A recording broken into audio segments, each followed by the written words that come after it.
Okay, so it's about 8:22 on Friday evening, May 23rd, and we just came up to Phoenix to visit our family for the weekend. Had a job in Chandler, did that, and we're going to visit family, but we pulled into the RV park and parked the RV, and this has happened before where the slide out doesn't go out, so it's dark, and now I've got to troubleshoot an RV from Thor Freedom Elite that is only a year and a half old. We've had it for a year.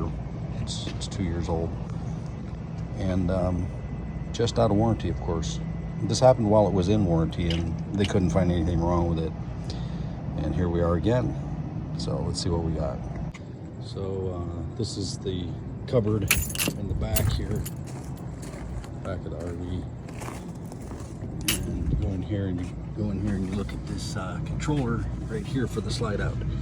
I gotta check to see if I have power to it. So let's see what we get. So this is the quality workmanship we have in Thor. They mounted this with one screw.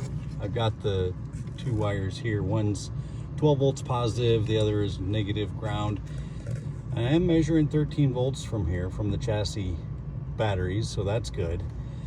But I had no error codes. There's supposed to be some flashing lights on this. There was nothing.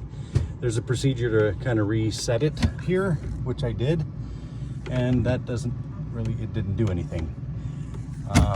So continue troubleshooting here. All right, so I took the board apart and I don't see anything burned on either side. It looks okay. I think what's happening is we got power coming in on this side over here, DC, and then these two pins go to the slide out. So you have one pin goes to the extend and one goes to the retract. I'm not sure that I'm getting the voltage to the switch, so I'm going to check that in a minute. All right, so it's like 10:15 and I finally got this stupid thing to work. Let me show you. All right, basically the problem here is I wasn't getting any error codes or anything, and I tried to do the reset and it didn't do any good. Not getting any power out, to my switches for the extend or retract inside the RV. I was measuring at the switch. I'm getting no power there. So I did a little research, and it looks like what we need 12 volts here on the extend or the retract. I wasn't getting any 12 volts, so I said, hey, why don't I just take 12 volts from here? That's the 12 volt side. A little jumper wire from here to there, and what do you know? It worked.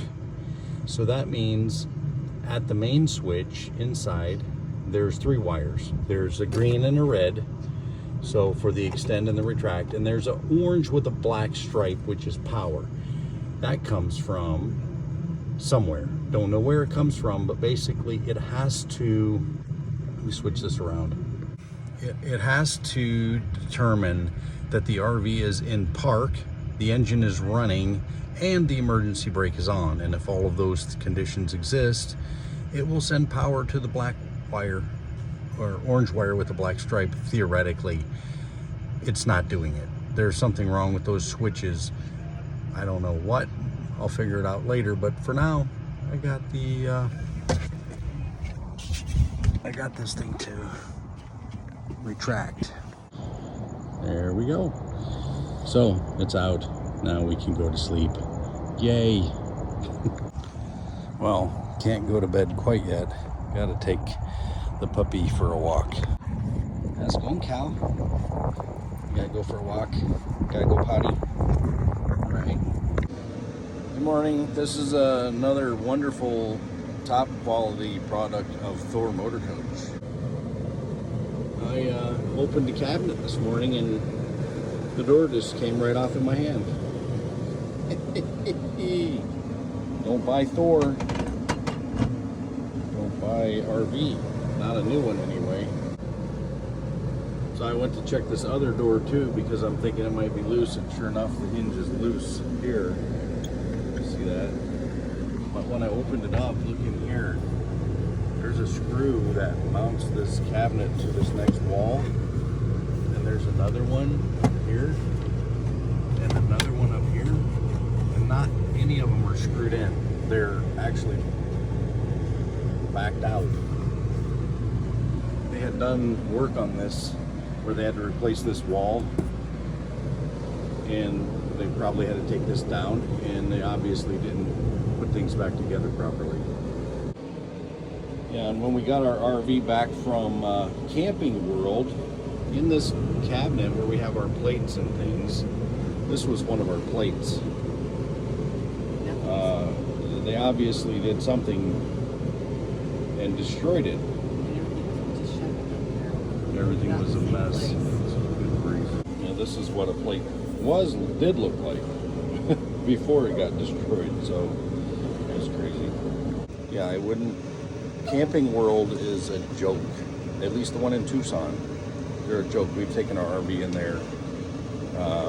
Over the past year, we've had it in there probably 6 or 7 times. They've had it more time than we have for all the repairs they've had to do, and every time it's in worse condition than when we drop it off.